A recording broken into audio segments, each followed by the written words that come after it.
O caso de hoje é um caso que mexe com o Brasil inteiro. E provavelmente, se você nunca escutou falar desse caso, provavelmente você não era nascido nessa época, ou sei lá onde você estava quando tudo isso aconteceu em 2008. Mas mesmo que você não conheça esse caso, você está no lugar certo, porque hoje a gente vai falar tudo sobre esse caso. E o caso Nardoni tá de volta, tá todo mundo falando sobre ele e vai se falar mais nas próximas semanas, porque um grande streaming tá lançando o documentário do caso Nardoni. Se eu não me engano, é o primeiro documentário sobre o caso. Me corrijam se você souber de algum outro, se eu estiver errada, mas é o primeiro documentário que eu tenha visto sobre o caso e eu assisti já assisti o documentário, porque o streaming me deixou ali para poder ter acesso antes de todo mundo para poder assistir esse documentário. E por isso que eu trouxe o caso da Isabella Nardoni aqui hoje, porque eu já conhecia, mas eu nunca quis trazer, porque eu acho caso envolvendo criança, gente. Quem conhece o Casos Reais já deve lembrar disso, que eu sempre comentei que caso com criança me marca muito.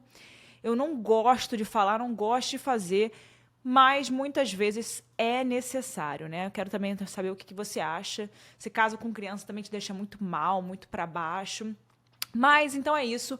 Vamos parar de conversa, vamos para o episódio da semana, que essa semana a gente tem o caso Nardoni. Antes da gente ir pro caso da semana, eu vou te pedir como sempre, para você ir lá nas suas redes sociais, tirar um print que você está escutando casos reais, me marca, é muito importante para mim que você faça isso, que assim mais pessoas conhecem o casos reais. E me marca é @Erica com K, Mirandas, com S no final, como você sempre me zoam. E também quero lembrar que agora vai estar aqui na descrição, tem o Apoia-se. Por lá você consegue ter acesso a um episódio a mais por mês do Casos Reais. E também você consegue dar a sua sugestão de caso. E eu vou ver, claro, com muito mais facilidade. E vou até falar o seu nome em um episódio. Também é uma forma de você ajudar com que o Casos Reais cresça, com que a gente consiga ter mais recursos. E também, se você quiser mandar alguma sugestão normal, vai lá no site www.casosreaispodcast.com.br. Assim como todas as fotos, todas as imagens que, se você estiver escutando em alguma plataforma de áudio, você consegue ver lá no site. Então é isso. E esse é o caso da Isabella Nardoni.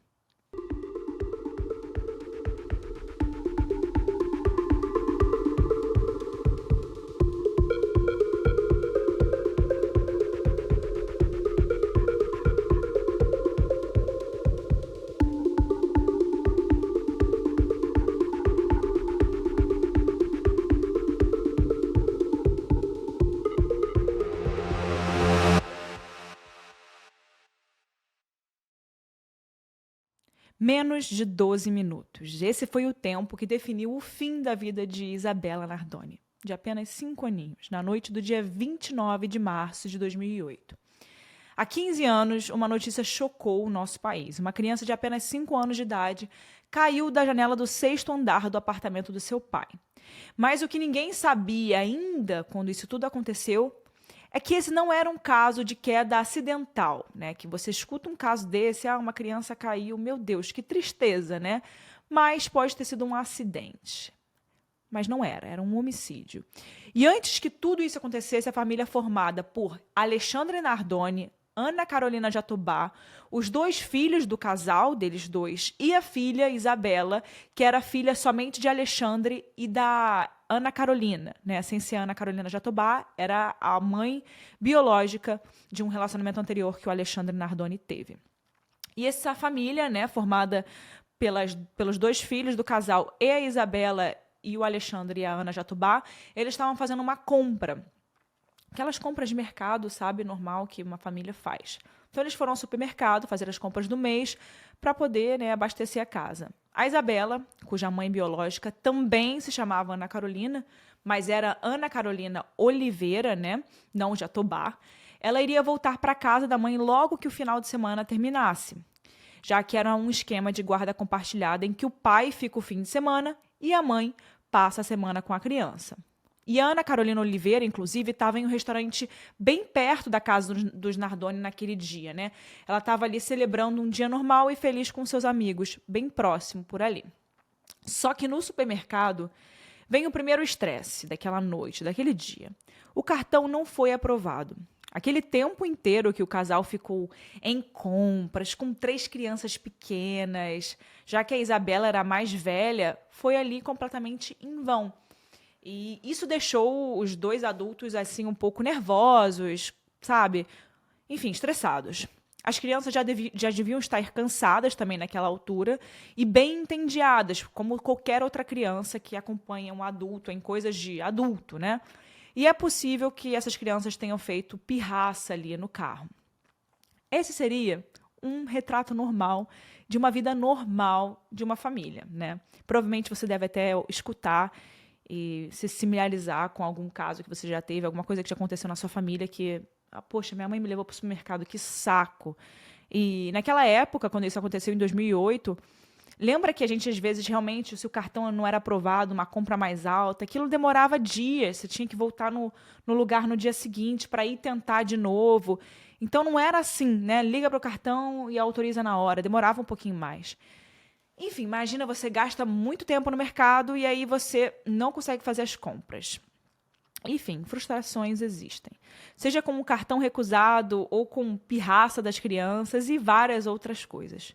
O dia poderia acabar ali com uma bronca, até uma palmada, não que seja o ideal, mas enfim, pode ser que poderia ter acontecido, mas no outro dia tudo estaria normal, né?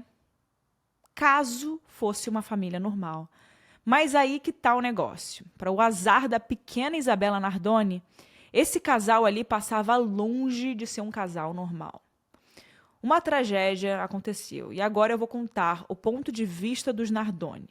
Segundo eles, o que aconteceu foi assim. Quando a família chegou na garagem do apartamento dos Nardoni, o Alexandre subiu com a Isabela no colo para poder deixá-la no seu quarto porque a menina estava dormindo. E depois desceu para ajudar a Ana Carolina a subir com as outras 2 crianças, que também dormiam. Nesse espaço de tempo, um homem de camiseta preta chegou e entrou na casa para poder roubar. Atirou a Isabela pela janela do 6º andar e foi embora. Isso segundo os Nardoni, né? O Alexandre e a Ana Carolina Jatobá. A polícia foi chamada pelo síndico do prédio cerca de 12 minutos depois do horário em que a família chegou no prédio. E o desespero, vocês imaginam, foi logo instaurado naquele prédio, naquela região. Afinal, tinha um homem vestindo uma blusa preta rondando pelo prédio que acabou, de jogar uma menina do 6º andar, uma criança do 6º andar. Foi a cena assim... Imagina, gente, uma cena dessa de você ver uma menina de 5 aninhos jogada no pátio de um prédio. Era essa a cena. A polícia, cuja divisão quase fazia muro, era muito próxima, era do lado do prédio dos Nardoni, do endereço deles, logo reuniu ali 14 viaturas e fechou a rua, para poder buscar aquele suspeito. E eles tiveram dificuldades para entrar em alguns apartamentos por causa do medo que as pessoas tinham em abrir a porta naquele primeiro momento. Pelo amor de Deus, filha, tem ladrão no prédio, jogaram uma criança dela de cima, pelo amor de Deus. A polícia deve convocar o pai e a madrasta de Isabela para um novo depoimento. E alguém cortou a tela. Alexandre, você é inocente? Enquanto isso, a vida da pequena Isabela estava indo embora, porque ela estava ali caída na grama do jardim, em frente ao prédio, e o tempo passava, e cada minuto para ela era muito importante, Porque, enfim, imagina uma menininha cair do 6º andar. Enfim, essa versão aqui que eu contei para vocês é a versão de Nardoni e Jatobá. E o primeiro sinal de que eles estão bem estranhos, essa situação aí está toda muito fora do normal, para dizer o mínimo, é que eles achavam que as pessoas comprariam essa versão.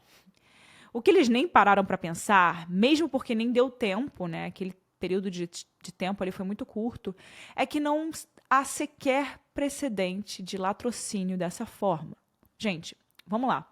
Um latrocínio ou roubo seguido de morte pode acontecer em várias circunstâncias, como, por exemplo, o ladrão ser pego no flagra e, no susto, ou para evitar de ser reconhecido, ele tira a vida da vítima.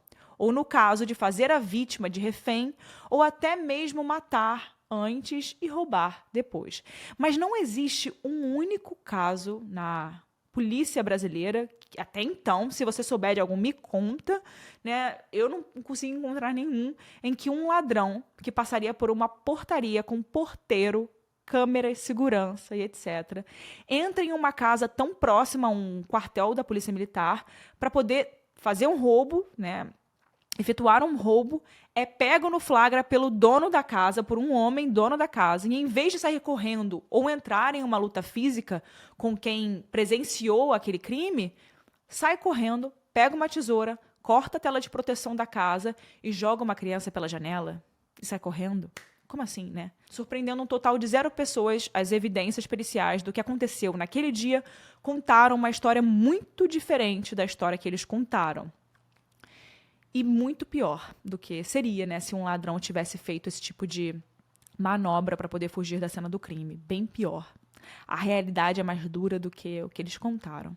E é bem provável que você já tenha, como eu falei, ao menos ouvido, né, falar sobre esse caso, porque apesar de ter passado 15 anos, ele marcou a história do Brasil. Quando eu escuto 15 anos, eu falo, meu Deus, eu tô ficando velha, porque eu presenciei esse caso acontecendo, eu me lembro, eu era muito pequena, mas assim, me marcou, acho que a imagem da Isabela, aquela imagem dela, da franjinha, tem até uma foto que ela vira o rostinho assim de lado e ela tem uma franjinha muito linda. A Isabela marcou ali o Brasil e sempre vai marcar. E assim, gente, passaram-se 15 anos. E também é por isso que nesse episódio a gente vai trazer muitas informações que nem sempre são exploradas nos casos, com detalhes que vão te ajudar a reconstruir o crime de acordo com a história, não das testemunhas ou dos culpados, mas das próprias evidências. De acordo com os relatos de Alexandre e de Ana Carolina, sua madrasta, alguém acabou de invadir a casa deles e jogou a Isabela do 6º andar. Por causa disso, o crime foi tratado inicialmente como um crime patrimonial e foi assim que a perícia chegou no local do que aconteceu. Eles acreditavam que se tratava de uma tentativa de roubo ou furto que deu errado. O primeiro ponto que a polícia notou é que mesmo para um crime de roubo, em que há a presença de violência, o modus operandi do suspeito não parecia se encaixar com nada. Primeiro porque absolutamente ninguém, além do casal Nardoni, viu esse assaltante. E o prédio tem porteiro, muros com 5 metros de altura e uma cerca sensorial de 90 centímetros. Não havia também nenhuma marca ou indicação de que qualquer pessoa tivesse escalado o muro, sendo que o próprio prédio fica, como eu disse para vocês, do lado de uma PM, né, que tem plantão. E em pouco tempo a região toda foi cercada ali à procura desse indivíduo e ninguém foi encontrado. No apartamento também não foi identificado nada que indicasse arrombamento ou qualquer tipo de busca ou procura por bens materiais. Nada naquela casa estava faltando, estava fora do lugar. A perícia chegou, era hora de buscar dentro da cena. O que dentro daquela cena poderia trazer informações? Que era também aquela cena era basicamente o prédio inteiro, porque né, de acordo com a história que eles contaram, eles tiveram enfim, o prédio todo eles tinham que analisar. E poderia ter provas que pudessem ajudar a entender o que de fato aconteceu. Porque uma coisa muito interessante que a doutora Rosângela, perita criminal desse caso, ela falou, Rosângela Monteiro, e ela fala no documentário, é que quando eles chegam naquele momento ali na cena do crime, eles precisam ser isentos. Por mais que eles achem alguma coisa, isso aqui tá estranho, isso aqui não é isso que o fulano tá contando. Eles precisam ser isentos, eles precisam chegar limpos, né? Sem nenhum resquício na cabeça do que eles acham. E quando ela chegou nessa cena, apesar dela achar realmente muito difícil como é que passou pelo porteiro, como é que passou pelo elevador, pelas escadas, ninguém viu, nenhum alarme tocou, como é que essa pessoa, se tem uma pessoa que entrou aqui, como é que não foi vista? Ela achou isso muito esquisito. Porém, ela falou, imagina, a gente tem que pensar em todas as possibilidades. E uma possibilidade muito interessante que ela falou foi a seguinte, pode ter sido alguém de dentro do prédio, um morador, pode ter sido alguém que tem algum problema mental, que entrou ali, alguma coisa do tipo, né? Então você tem que estar aberto a tudo, que tudo pode acontecer em um caso, né? Já aconteceu, na verdade. Então, você tem que estar aberto, você não pode ter julgamento, e eu achei isso muito interessante que ela falou. Uma das primeiras evidências que se destacaram foi o fato de encontrarem uma gota de sangue na soleira da porta da entrada da casa.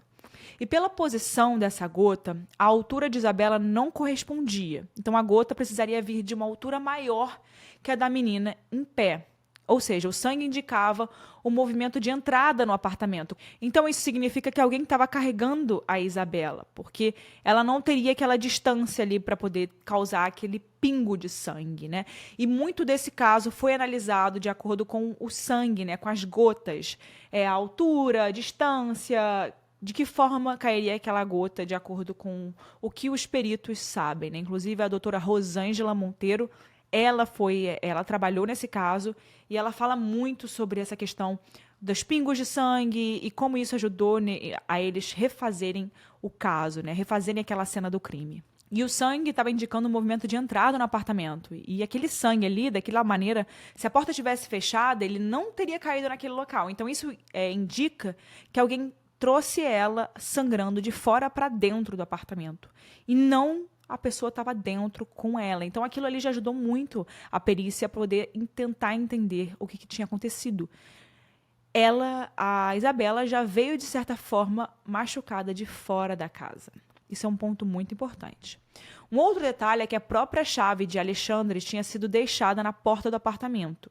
Então, com alguns detalhes, a perícia verificou todos os halls de todos os andares do prédio e não encontrou nada. Eles chegaram na garagem e foram checar os veículos. E em um deles, que era o veículo do casal, tinha sangue. O vestígio era muito pouco de sangue, mas sim, tinha sangue que alguém tentou limpar da cadeirinha em que a Isabela estava. E também tinha uma gota no piso. Já no apartamento, a história ainda precisava fazer sentido. Tinha muitas coisas e roupas espalhadas no apartamento, desde fraldas limpas, fraldas usadas, e tudo misturado, e até um absorvente interno usado. A louça e a forma como as coisas estavam sujas na pia indicava acúmulo de algum tempo ali. Não era alguma coisa que tinha... eles foram no mercado e deixaram a louça suja. Não, parecia que já estava ali de um tempo. E por tudo isso, foi possível constatar que aquele era um cenário comum na rotina da família. Então, quando a perícia, inclusive a doutora Rosângela Monteiro, ela falou isso, quando eles chegam para poder fazer uma perícia desse jeito, de um crime, né, como esse, eles olham não só o que eles precisam o que eles precisam levar para a perícia, né, os vestígios, mas eles também, as provas, mas eles também olham como aquela casa estava, né, o cenário em que se encontrava. Aquilo ali é uma cena de um crime. Então, tudo aquilo faz sentido, porque mostra um aspecto maior sobre aquilo que estava acontecendo ali.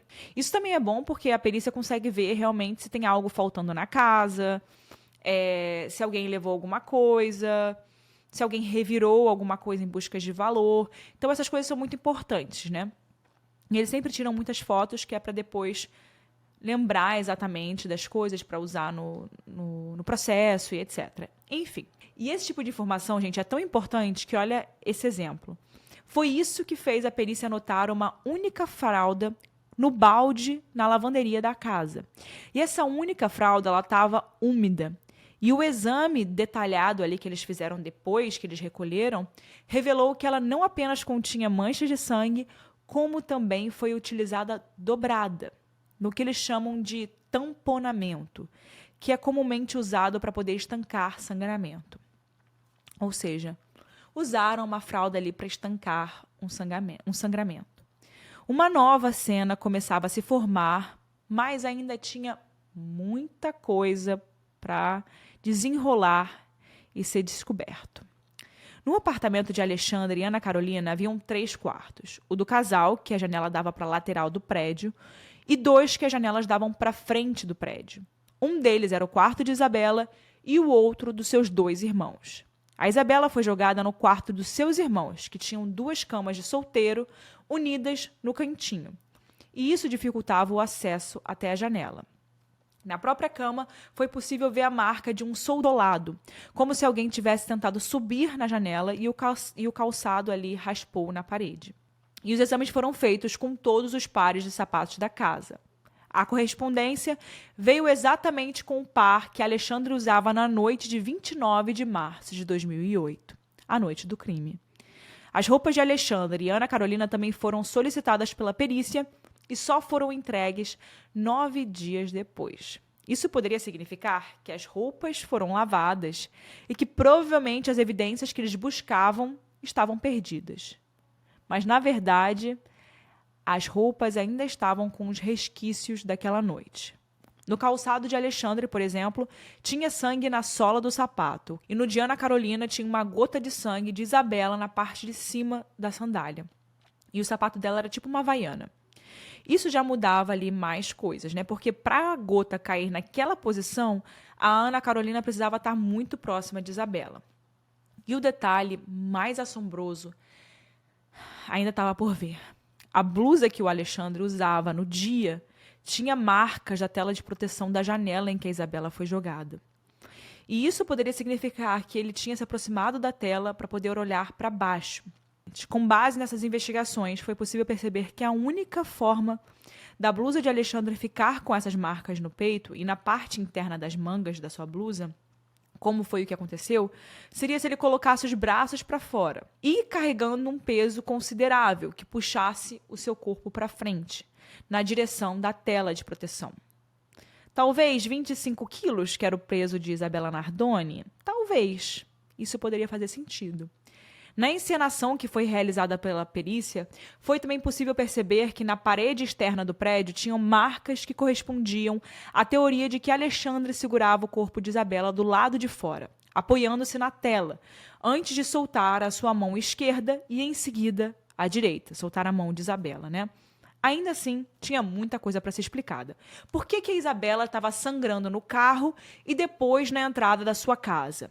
E o que realmente aconteceu para chegar a esse ponto? Como eu contei no início do episódio, naquela noite do dia 29 de março de 2008, a família Nardoni retornava do supermercado, mas sem as compras, já que o cartão foi recusado. Não é muito difícil entender a dinâmica dentro de um carro pequeno com 3 crianças pequenas atrás. Mas para a perícia, as evidências indicavam que foi aqui que a Isabela recebeu um ferimento na testa, com um objeto romboide, que é como se fosse uma chave ou um anel. E apesar desse ferimento não ser muito grave, com certeza deve ter sangrado muito, porque a região é bastante irrigada, né? O rosto tem muitas veiazinhas. Por exemplo, quando alguma coisa acontece com o nosso nariz, começa a sangrar muito, né? A gente não consegue até parar, porque o nariz tem muitas veias. E é a mesma coisa com o rostinho. E aqui a história se difere ainda mais da história que foi contada por Alexandre e Ana Carolina Jatobá, já que tudo indica que depois de desligar o carro, toda a família subiu junta de elevador até o apartamento. Não é difícil imaginar qual foi a reação de Isabela quando ela foi ferida na testa. Ela deve ter começado a chorar. A gente está falando de uma menina de 5 anos de idade, né? E é aqui que entra a fralda utilizada para poder estancar o sangramento da sua testa. E isso também lembra que não havia rastros de sangue no elevador, garagem ou hall do prédio. Talvez porque o sangue estava sendo estancado ali com aquela fralda, né? E em alguns momentos caiu, mas já caíram de forma muito pequena. Além disso, o laudo pericial destacou que a Isabela teve a boca tampada com uma mão grande. E isso deixou marcas em seu rosto, de uma forma tão forte que chegou a fazer com que seus dentes machucassem ali a gengiva. Depois disso, sabe-se que a Isabela caiu perto do sofá por causa de uma fratura que estava no seu pulso. E, além disso também, ela estava com uma fissura na bacia. O problema é que uma queda sozinha, da altura que a Isabela tinha, nunca seria capaz de tanto, né? A fratura no pulso, talvez, mas a fissura no quadril, era preciso bem mais força do que a própria força de Isabela para isso. Uma força que Alexandre teria, e que dizem que é um ato que batia com o que ele tinha o hábito de fazer com os filhos, quando ele estava com raiva, né, bravo, que era jogar os filhos na cama. Tipo, jogar assim no colchão, né? E se ele jogou Isabela no chão de propósito ou fez tentando acertar o sofá e acabou errando, é impossível ter certeza. Mas depois disso, toda a dor que a Isabela estava sentindo, se encolhendo ali, né, pela dor, como mostram os vestígios de sangue em sua própria roupa, um outro agressor entrou em ação.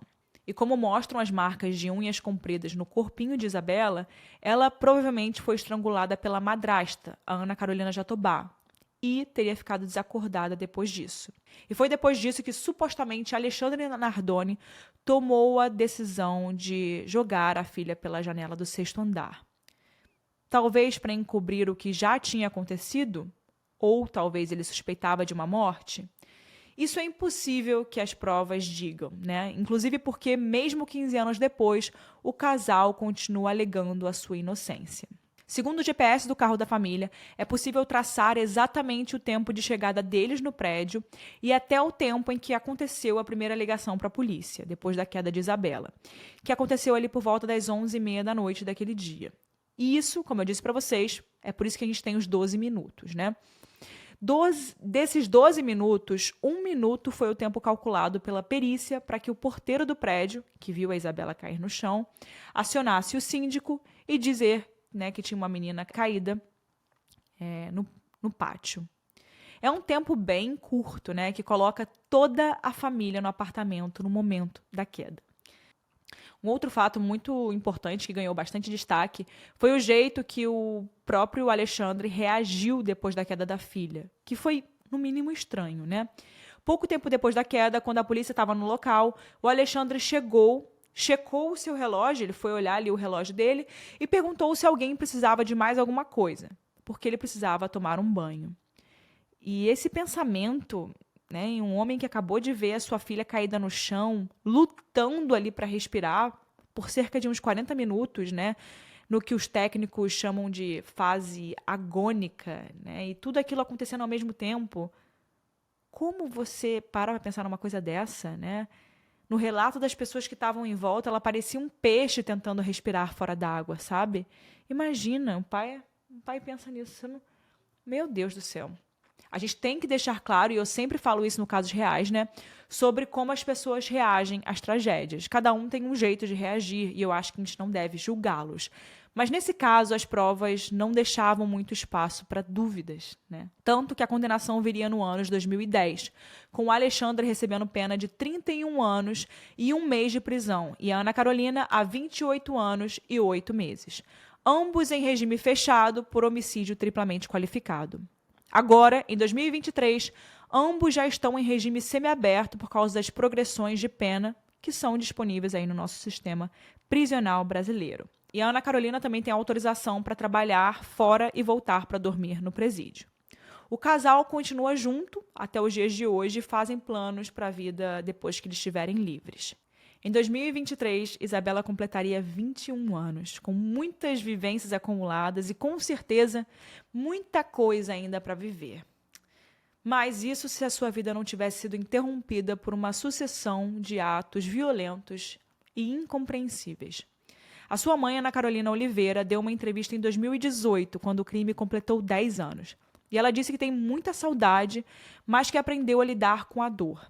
Ela encontrou um companheiro e hoje ela é mãe de 3, o Anjo Isabela e os seus irmãos, Miguel e Maria Fernanda, que vão conhecer um dia o legado da irmã mais velha, que teve uma vida super breve, mas ainda assim muito significativa.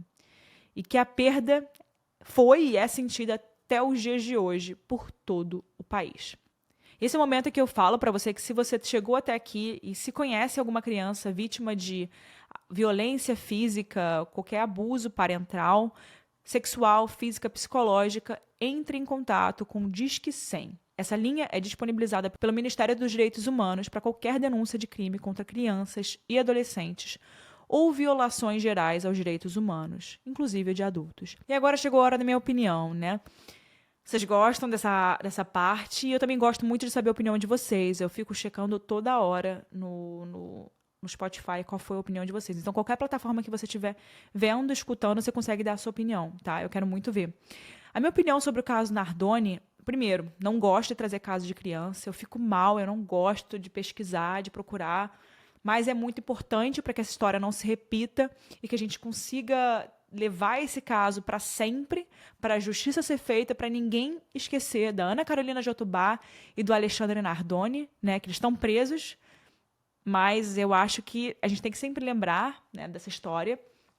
E eu acho que teve um final muito bonito, apesar dos apesares, né? Claro, um final muito bonito seria ela, Isabela Nardoni, com vida, claro, mas assim, para um caso criminal, para o que aconteceu, eu fiquei muito feliz quando eu vi a Ana Carolina Oliveira com uma família feita, sabe? Claro que isso, nossa, Eu não consigo imaginar uma mãe que perde uma filha dessa forma, sabe? Pra mim, me lembra muito a história do Leniel Borel.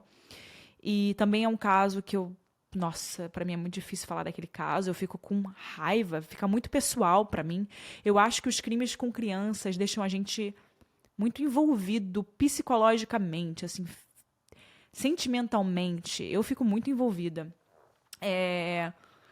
E esse caso me lembra muito do Leniel Borel, né? O caso do menino Henri. E essa mãe, meu Deus, ela teve essa força para continuar, para seguir a vida, para ter mais filhos. E foi um final feliz para ela, né? Claro que não perfeito, mas com os recursos que ela teve, ela conseguiu se sair muito bem no final dessa história. E graças a Deus, a justiça brasileira, porque, enfim, eu acho que muita coisa a gente não cumpre na Terra. Eu acho que a justiça brasileira, entre aspas, foi feita nesse caso. Inclusive, na hora que saiu o julgamento, a Ana Carolina Oliveira fala isso no documentário, que parecia final de Copa do Mundo. Todo mundo muito feliz com o resultado. Então, foi um caso que acabou tendo um desfecho, apesar dos apesares, um desfecho que eu diria merecido, justo. Eu quero saber o que você acha. E eu também trouxe esse caso aqui hoje porque eu acho que é um caso muito interessante da forma pericial, como a gente aprende muitas coisas também. A gente, por exemplo, essas coisas da gota.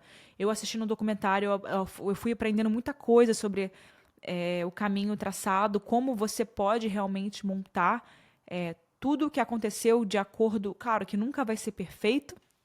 Isso eles falam bastante no documentário, que vão sempre ter erros, sempre terão erros, né? Mas eles tentam montar de acordo com o que seria o mais próximo possível. E que só quem sabe o que aconteceu de fato são os dois que não falam nada e se julgam inocentes e dizem que são inocentes até hoje. Uma coisa muito interessante que eu vi por aí também é sobre a questão financeira do Alexandre Nardoni, né? Parece que ele tinha uma vida financeira boa, sempre bancado pelos pais, então não era ele quem tinha as coisas, era a família dele. E parece que talvez a Ana Carolina Jatobá, ela teve uma depressão pós-parto ali, naquela época que ela tinha os 2 bebês, então ela teve uma depressão pós-parto, ela não estava bem naquela época. Talvez por isso que a casa estivesse daquele jeito, meio bagunçada, desorganizada. Talvez ela não estava sabendo lidar muito bem. E dizem também que a família, né, que é a Ana Carolina Jatobá, as coisas, os custos que ela tem desde que o crime aconteceu, são todos pagos pelo Alexandre Nardoni. Talvez isso seja uma justificativa por que o caso até hoje não tenha saído nada de um contra o outro, né? Por exemplo, o Alexandre falar coisas para incriminar a Ana Carolina Jatobá e vice-versa. Por quê? Porque talvez ela precise dele, né, financeiramente falando, para advogados e etc. E talvez seja melhor os dois manterem a mesma versão e não falarem cada um uma coisa ou cada um tentar jogar a culpa no outro. Porque isso, inclusive, é uma coisa desse caso muito curiosa, porque a maioria dos casos que é um casal assim e que vão presos, o crime é descoberto, etc., acaba que um vai contra o outro, né? Para tentar ter menos pegar menos prisão, pegar menos tempo na cadeia, etc. Então um vai contra o outro. Não foi esse caso. E é uma especulação, pode ser que seja, enfim, somente uma teoria, mas vale aí trazer essa opinião, tá bom?